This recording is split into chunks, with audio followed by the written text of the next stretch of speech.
Il veut montrer quel est l'accomplissement de l'histoire de la longue alliance entre Dieu et Israël. Et à plus grande échelle, celui de l'histoire entre Dieu et le monde entier.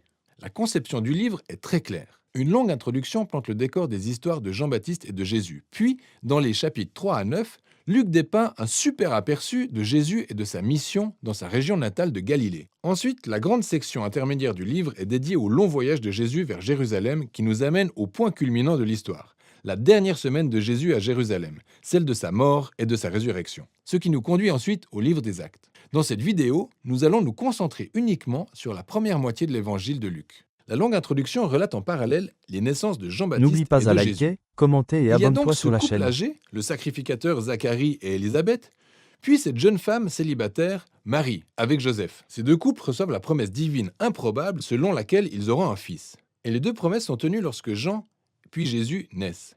Et les parents des deux enfants chantent des cantiques de célébration. Ces cantiques poétiques sont pleins de références à l'Ancien Testament, aux psaumes et aux prophètes, montrant de quelle manière ces enfants réaliseront d'anciennes promesses de Dieu. Mais ils donnent aussi un aperçu du rôle que jouera chaque enfant dans l'histoire à suivre. Jean est donc le messager prophétique promis par la Torah et les prophètes, qui préparera Israël à rencontrer son Dieu. Et Jésus est le roi messianique promis à David qui emmènera le règne de Dieu sur Israël et la bénédiction de Dieu aux nations, comme promis aussi à Abraham. Ensuite, Marie conduit Jésus au temple de Jérusalem pour sa consécration et deux prophètes âgés, Anne et Siméon, reconnaissent automatiquement Jésus après l'avoir vu. Puis Siméon chante son propre cantique, un poème inspiré par le prophète Ésaïe. Il dit « Cet enfant est le salut de Dieu pour Israël, et il sera une lumière pour éclairer les nations. » C'est donc N'oublie pas à liker, commenter et abonne-toi sur la chaîne.